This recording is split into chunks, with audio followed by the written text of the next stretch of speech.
परम सत्कार गुरु प्यारी सात संगत जी राधा स्वामी जी।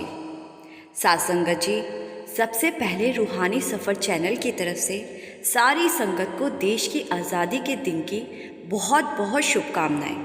हम आशा करते हैं जी कि संत मत से जुड़कर और सतगुरु के हुक्म में रहकर हम अपनी असल आज़ादी भी ज़रूर हासिल कर लेंगे जी। समझने का नज़रिया बदलने वाला है जी, इसलिए वीडियो में आखिर तक बने रहिए जी, तभी आप इसका मूल अर्थ समझ सकेंगे जी।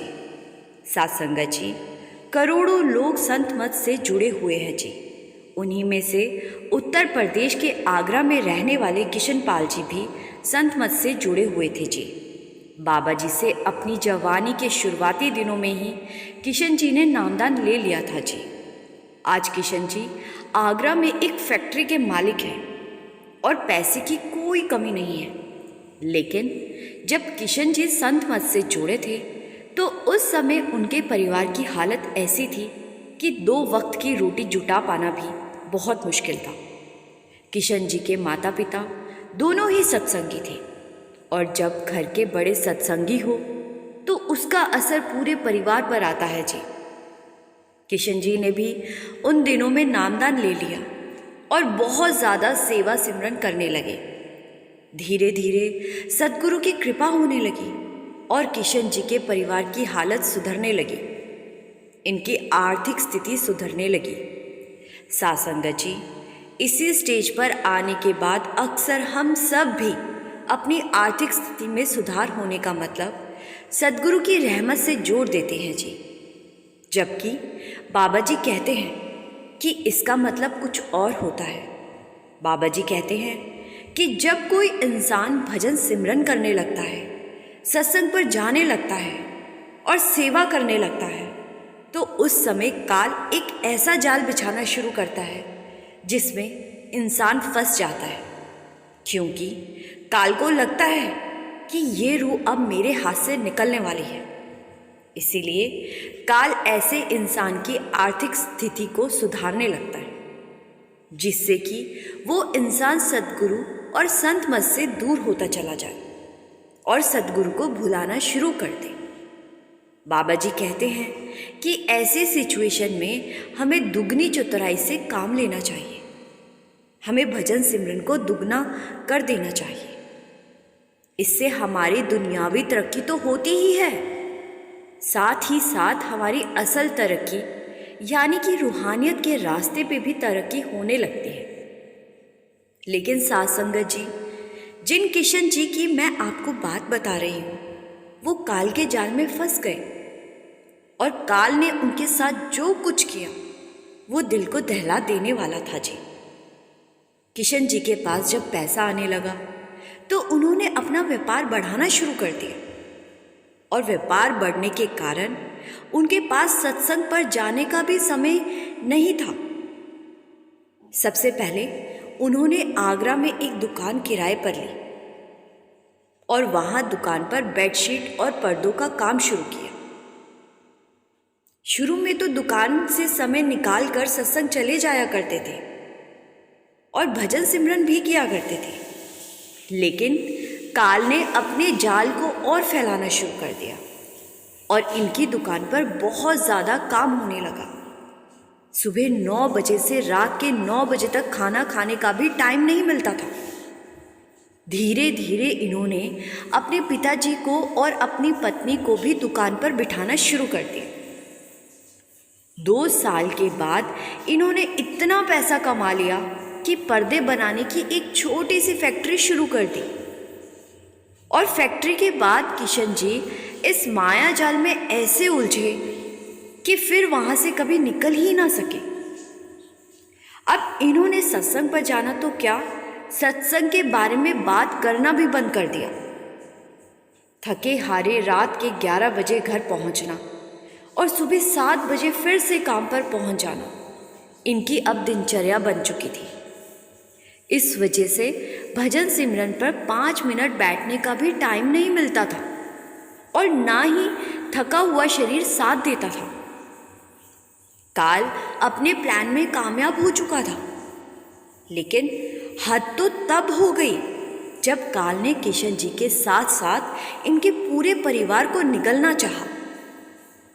अब किशन जी ने सख्त लफ्ज़ों में परिवार के सभी सदस्यों को कह दिया था कि जितनी ड्यूटी मैं देता हूँ उतनी सभी देंगे, तभी हम और ज़्यादा पैसा कमा सकते हैं। इनकी पत्नी और माता पिता सत्संग पर जाना चाहते थे, लेकिन किशन जी के डर से उनका जाना भी बंद हो गया।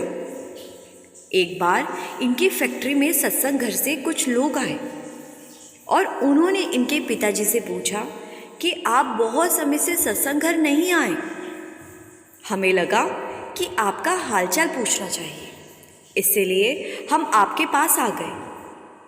तो इनके पिता ने कहा कि बस यहाँ से टाइम ही नहीं मिलता। तो सत्संग घर से आए लोग कहने लगे कि डेरे में सेवा चल रही है और 2 जत्थे हमारे सेंटर से जाने हैं। हमने आपका और आपकी पत्नी का नाम भी लिखवा दिया है। अभी ये सब बात हो ही होती है कि किशन जी आ जाते हैं और सत्संग घर से आए लोगों को राधा स्वामी कहकर अपनी कुर्सी पर बैठ जाते हैं।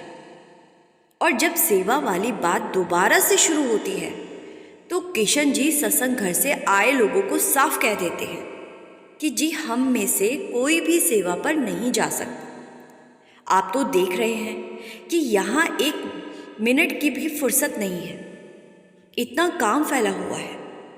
तो सत्संग घर से आए लोग समझाने लगते हैं कि आप भले ही मत जाओ, लेकिन आप अपनी पत्नी और माता पिता को तो भेज ही सकते हो। तो किशन जी कहने लगते हैं कि जी नहीं, अगर ये चले गए तो मेरे ऊपर 4 गुना काम का बोझ पड़ जाएगा। फिर सत्संग घर के लोग समझाने लगते हैं कि बेटा, काम के बोझ से कहीं बड़ा बोझ होता है कर्मों का बोझ। ये कहकर वो लोग वहाँ से चले जाते हैं और किशन जी परिवार के सभी लोगों से कह देते हैं कि इस बारे में कोई बात नहीं होगी, सब अपना अपना काम संभालेंगे। किशन जी के आगे कोई नहीं बोल पाता और सब अपने अपने काम में लग जाते हैं। ऐसे ही कई साल बीत जाते हैं। किशन जी के माता पिता रात को जितनी भी देर बैठा जाता उतनी देर भजन सिमरन पर बैठ जाते थे, लेकिन किशन जी पैसे के जाल में ऐसे फंसे थे कि निकलना मुश्किल था। अब काल किशन जी को निकलने की तैयारी कर रहा था, क्योंकि काल ने अपनी रूह को संत मत से निकालकर वापस अपने जाल में फंसा लिया था। कुछ दिन के बाद किशन जी अपनी कार से एक बिजनेस मीटिंग के लिए कहीं जा रहे थे कि कार चलाते समय उनके ड्राइवर की आंख लग गई और कार सीधे सामने से आ रहे ट्रक पे टकरा गई और कार जिस तरफ से टकराई थी उस तरफ ही किशन जी बैठे हुए थे। ड्राइवर का तो बचाव हो गया, लेकिन किशन जी बहुत ज़्यादा जख्मी हो गए थे। वहाँ भीड़ इकट्ठी हो गई और पुलिस की गाड़ी, एम्बुलेंस की गाड़ी सब आ गई और किशन जी को अस्पताल पहुंचाकर इनके घर इन्फॉर्म किया गया। सासंगत जी, किशन जी का एक हाथ एक्सीडेंट के दौरान ही कट चुका था और दूसरे हाथ ने काम करना बंद कर दिया था। डॉक्टर ने कहा कि जो हाथ कट चुका है वो तो वापस नहीं आने वाला, लेकिन जो हाथ काम नहीं कर रहा वो शायद कुछ समय या साल बाद ठीक हो जाए। जिन हाथों से किशन जी फैक्ट्री के सारे काम संभालते थे वो हाथ अब नहीं रहे थे। किशन जी एकदम अपाहिज हो चुके थे और बस अपने घर के बिस्तर पर पड़े रहते थे और रोते रहते थे। हर समय बाबा जी की फ़ोटो को देखकर पूछते रहते थे कि आपकी शरण में आकर ऐसा फल मिलता है तो आपने शरण क्यों दी थी। किशन जी के माता पिता ने समझाया कि बेटा, सद्गुरु से रिश्ता तो तूने ही तोड़ा था और आज सद्गुरु को ही दोष दे रहा है। किशन जी को अपने माता पिता की बातें सुनकर बड़ा ही पछतावा हो रहा था। किशन जी अब रात को लेटे लेटे ही भजन सिमरन करने लगते और एक बार किशन जी के ध्यान में बाबा जी ने दर्शन दिए और बाबा जी को देखकर किशन जी रोने लगे। किशन जी ने पूछा कि बाबा जी, मेरी क्या हालत हो गई, मैं किसी काम का नहीं रहा, आपने भी मुझे नहीं बचाया, तो बाबा जी कहने लगे कि बेटा, मैं तो कई बार तेरे पास आया, लेकिन तू ही मुझसे इतना दूर जा चुका था। काल तो उस एक्सीडेंट में तुझे लेने ही आया था, लेकिन मैंने तेरी जिम्मेदारी जो ले रखी है, इसीलिए काल तुझे अपने साथ नहीं ले जा सका। काल की तो ड्यूटी है कि रूहों को यहाँ से आज़ाद ना होने देना। इसीलिए तो काल माया का जाल बिछाता है और तू काल के माया जाल में फंसता चला गया। जिसने तुझे सब दिया उससे ही रिश्ता तोड़ के बैठ गया। लेकिन अब भी वक्त है, मालिक से फिर से रिश्ता जोड़ ले, भजन सिमरन पूरा कर ले। ये कहकर बाबा जी ध्यान में से चले गए।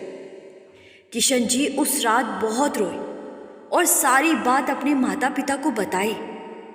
माता पिता दोनों ही कमाई वाले थे, तो वो कहने लगे कि बेटा, जब हम सतगुरु का हाथ पकड़ते हैं तो हम सतगुरु का हाथ छोड़ भी दे, लेकिन सतगुरु कभी हमारा हाथ नहीं छोड़ते। इसीलिए तू भजन सिमरन को फिर से शुरू कर, मालिक सब ठीक करेगा। साथ संगत जी, किशन जी का एक हाथ अब ठीक से काम करता है और अब वो अपने एक ही हाथ से फैक्ट्री में भी काम करते हैं और सेवा भी करते हैं। वो तो काल के जाल में फंसने की भूल कर बैठे थे। लेकिन साथ संगत जी, हमें ऐसी गलती कभी नहीं करनी चाहिए। मालिक हमें चाहे कितनी भी दौलत दे दे, हमें मालिक से रिश्ता नहीं तोड़ना है, सतगुरु को नहीं भुलाना है, हर हाल में सतगुरु का शुक्र करना है। इसी के साथ मैं आपसे विदा लेती हूँ जी। साखी अच्छी लगी तो कमेंट में राधा स्वामी लिखना मत भूलिए जी, और संगत के अपने इस चैनल को सब्सक्राइब कर इस चैनल का एक हिस्सा ज़रूर बनिए जी। गुरु प्यारी साथ संगत जी, राधा स्वामी जी।